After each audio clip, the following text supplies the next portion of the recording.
अस्सलाम वालेकुम। कुरान के ख़िलाफ़ बहुत से मोर्चे बने, कुछ अपनों ने बनाए, बहुत से गैरों ने। आज का मोर्चा, गांधी साहब ने पाकिस्तान क्यों छोड़ा। दोस्तों, पहली बात तो मैं क्लियर कर दूं, मैं गांधी साहब का मुक़ल्लिद नहीं हूं, पहली बात। दूसरी बात, मैं किताबुल्लाह यानी सिर्फ़ और सिर्फ कुरान शरीफ को फ़ॉलो करता हूं और तमाम अंबिया की सुन्नत मेरी सर आँखों पर। कुरान को भी मानता हूँ और सुन्नत अंबिया को भी मानता हूँ और हदीस रसूल, तमाम हदीस का मतलब बात, तमाम अंबिया की जो बातें हैं, तमाम अंबिया की जो बातें हैं, जो उनकी हदीस हैं, जो इस कुरान शरीफ के अंदर हैं, उन सब को मैं मानता हूँ। ठीक है, ये तो होगी पहली बात। मैं गांधी साहब पे वीडियो क्यों बना रहा हूँ? सवाल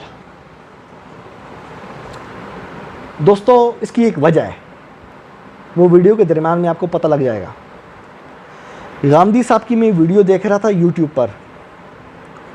वो कहते हैं कि मैं मस्जिद गया नमाज़ पढ़ने, तो उधर एक पड़ोसी था उनका, वो उनके पास आया। पड़ोसी ने इनको कहा कि आप ज़रा साइड पे आ जाएं, मैंने आपसे बात करनी है। तो ये साइड पे चले गए। तो पड़ोसी ने इनको कहा कि आप प्लीज़ मस्जिद में ना आया करें, क्योंकि इधर अगर धमाका हो गया ना, आप तो शहीद होंगे, आपके साथ मुफ्त में हम भी मारे जाएंगे, तो थोड़ी मेहरबानी करें आप। तो गांधी साहब कहते हैं कि उस दिन मुझे एहसास हुआ कि अब बात थोड़ी बढ़ गई है, इसलिए मैंने फिर पाकिस्तान छोड़ दिया। गांधी साहब को जब धमकी मिली ना, तो वो चले गए। क्यों? क्योंकि इन्हें पता था कि जो इनको मारना चाहते हैं वो सिर्फ इनको नहीं मारेंगे, वो पूरी मस्जिद उड़ा देंगे। ये बात उन्होंने की और बात बिल्कुल दुरुस्त है। आपने देखा नहीं पाकिस्तान में मस्जिदों में क्या क्या होता रहा है, कितने बेगुनाह शहीद होते रहे हैं। जहाँ दलील ख़त्म हो जाती है ना, वहाँ पे ये लोग धमकियाँ देते हैं।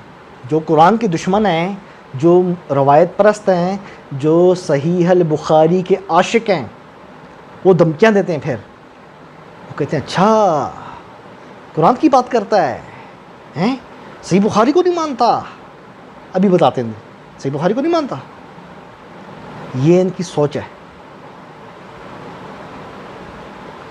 ये जो रवायत परस्त है ना, रवायत परस्त, ये कुरान को नहीं मानते। ये जो लोग सही बुखारी को मानते हैं ना, कुरान को नहीं मानते। कुरान में लिखा है इब्राहीम अलैहिस्सलाम सिद्दीक़ हैं। सही बुखारी में कि उन्होंने 3 झूठ बोले, यानी इब्राहीम अलैहिस्सलाम को नऊज़ुबिल्लाह 3 दफ़ा का झूठा बना दिया। और फिर इसको डिफेंड करते हैं, जी वो तो तोरिया था। तोरिया का मतलब कहने वाला कुछ और कहे और समझने वाला कुछ और समझे। भाई ये कैसा तोरिया है कि क़यामत के दिन इब्राहीम अलैहिस्सलाम को शफ़ाअत से महरूम रखा जाएगा बतौर सज़ा, और वो क़यामत के दिन लोगों को कहेंगे नफ़सी नफ़सी, औरों के पास जाओ, मैंने दुनिया में 3 गुनाह किए थे, तोरिया नहीं किया था, 3 तोरिया नहीं किया था, 3 गुनाह किए थे। आपकी सही बुखारी में लिखा हुआ है, इनकी रवायात में लिखा हुआ है। सूरा अहज़ाब सूरा बकरा के बराबर थी। सुनन इब्न माजा 1944 नंबर रवायत में लिखा हुआ है, और रवायत सही है। मोहम्मद बिन इसहाक़ जमहूर के नज़दीक से क्या है कि एक बकरी आई और हज़रत आयशा के जो कागज़ पे कुरान लिखा हुआ था वो खा गई। ये मुनकिरीन कुरान है, ये जो सही बुखारी को मानने वाले रवायत परस्त हैं, ये लोग हर किसी को धमकी देते हैं। गांधी साहब तो एक मिसाल है ना इसकी, मशहूर बंदा था। आप इनसे मुझे कितनी धमकियाँ देते हैं, नीचे कमेंट्स में पढ़ लें आप। ऐसे कमेंट्स में हटा देता हूँ जिसके अंदर गाली हो, धमकियाँ हो।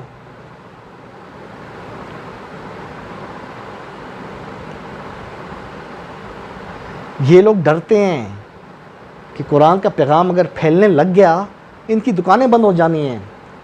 जगह जगह फ़िरके बने हुए हैं। मुफ्ती तारिक मसूद से आप पूछो ना कि हमने बच्चे को मदरसे में दाखिल करना है, देवबंदी मदरसे में दाखिल करें, बरेलवी में करें या शिया के मदरसे में करें, मुफ्ती तारिक मसूद एकदम बोलेगा नहीं नहीं नहीं नहीं, किसी और मदरसे में नहीं लेके जाना, बच्चा गुमराह हो जाएगा। हमारे मदरसे में लेके आओ, हमारे फ़िरके वाले मदरसे में लाओ, ताकि जब यहाँ से निकलेगा तो देवबंदी बन के निकलेगा। आप किसी बरेलवी से पूछो बच्चे को कौन से मदरसे में दाखिल करें, वो बोलेगा ओ जी ये तो सब गुमराह हैं, आप हमारे मदरसे में लाओ। आप किसी शिया से पूछें जी बच्चे को दाखिल करना है, वो बोलेगा हमारे मदरसे में लाओ, ये तो बाकी बनु उमैया के चेले हैं, छोड़ो इनको, हमारे पास आओ। हर किसी ने अपनी अपनी दुकान खोल रखी है। आपके बच्चे को फ़िरका परस्त बन के बाहर निकालेंगे। ये तो कुरान कह रहा है नबी अलैहिस्सलाम को, ये जिन लोगों ने फ़िरके बनाए आपका इनसे कोई ताल्लुक़ नहीं है। नबी अलैहिस्सलाम क़यामत के दिन इन फ़िरका परस्तों के, इन रवायत परस्तों की शिकायत करेंगे, या अल्लाह इन्होंने कुरान छोड़ रखा था। ये रवायत परस्त इतने ख़तरनाक हैं। गांधी साहब तो एक मिसाल है ना, ये किसी को नहीं छोड़ते। मुझे याद है मैं छोटा था, होऊंगा कोई 13, 14, 15 मतलब ये एज थी, तो उस वक़्त ये टीवी पे ताज़ा गांधी साहब आए ना, तो मेरे वालिद साहब के एक दोस्त होते थे, डॉक्टर थे वो, तो वो बड़ा शरीफ बंदा था, जो डॉक्टर था बड़ा शरीफ बंदा था। लेकिन उसने एक बात की, उसने मेरे वालिद साहब को उस ज़माने में कहा, आपको पता है ये जो गांधी है ना, ये यहूदियों ने लॉन्च किया है। मानेंगे आप, सच्ची कह रहा हूँ मैं, ये एजेंट है। जो भी इन रवायत परस्तों से इख्तलाफ करे ना, ये उसको एजेंट बना देते हैं कि ये एजेंट है। ये हाल है इनका। गांधी ने क्या किया है? गांधी ने लोगों को कहा है कि अगर कुरान और रवायात आमने सामने आ जाएं तो कुरान के अल्फाज की हाकमियत बरकरार रहेगी। अब रवायत परस्तों को ये सुन के मर्चे लग गई हैं कि यार ये क्या हो सकता है। रवायत परस्तों को ये सुन के मर्चे लग गई हैं कि ये किस तरह हो सकता है, रवायात के मुकाबले में हम कुरान को माने, ये किस तरह हो सकता है। ये बात उनको हज़म नहीं हुई। गांधी साहब ने वीडियोस बनाई, ईसा अलैहिस्सलाम वफ़ात पा चुके हैं।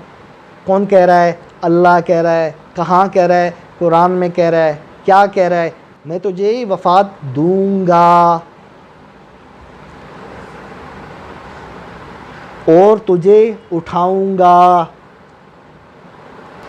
जबकि दूसरी तरफ देखें एक जम्मे गफ़ीर है, वो कहते हैं नहीं वो फिर आएंगे, और फिर कहते हैं कि वो तवफ़ी का लफ्ज़ और आयात में भी आया है, उसका मतलब पूरा पूरा लेना है। वो जिन आयात में पूरा पूरा लेना आप मुराद लेते हो ना, वहाँ पे साथ में करीना भी है, फ़ी मना में हा, बतौर करीना है। इस आयत में कोई करीना है ही नहीं, सीधा सीधा अल्लाह ने कहा इन्नी मतवफ़ी का, बात ख़त्म। ये बात गांधी ने जब इनको समझाई ना, तो उसके पीछे पड़ गए कि आपकी ये मजाल, आप हमें कुरान का पैगाम सुनाते हो। अभी बताते हैं हम।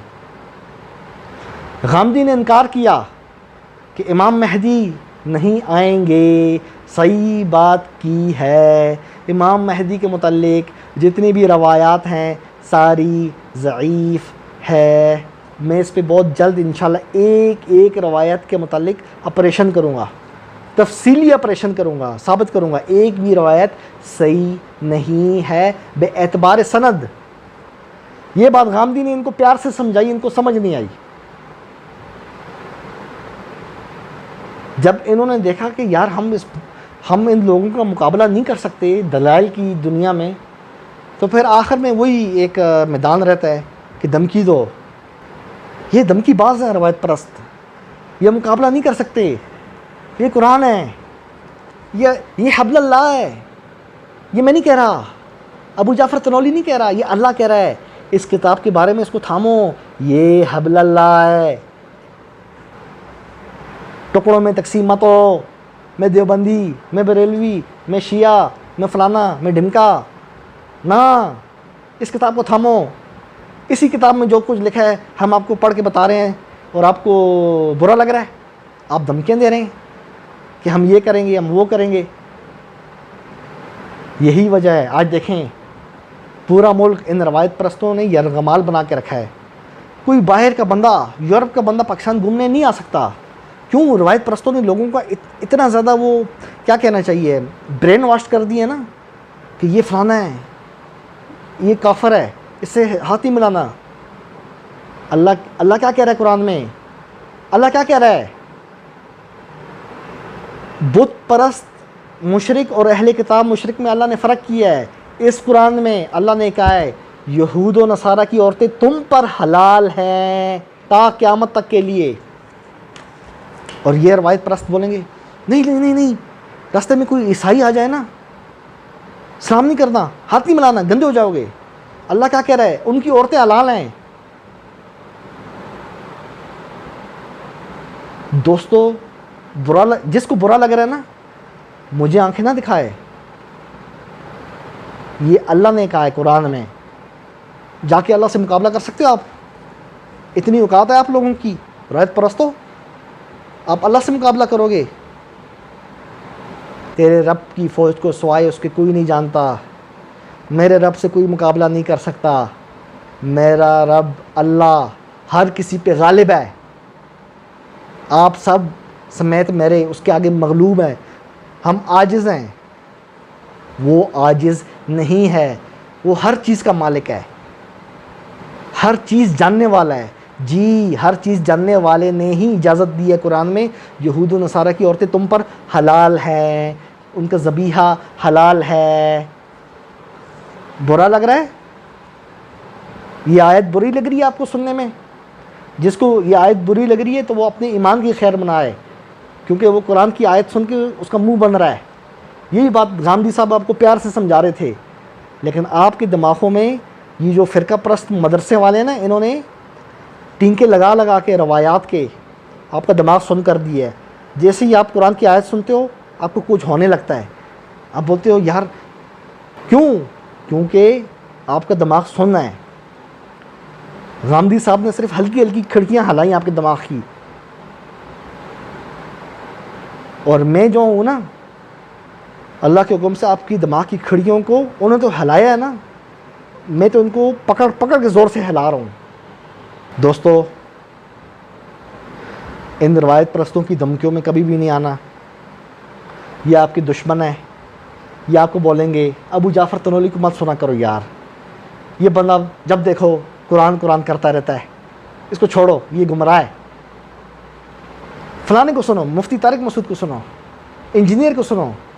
इंजीनियर 1 मिनट में 10 दफ़ा कहते हैं बुखारी में, मुस्लिम में ये है, बुखारी में ये है, मुस्लिम में ये है।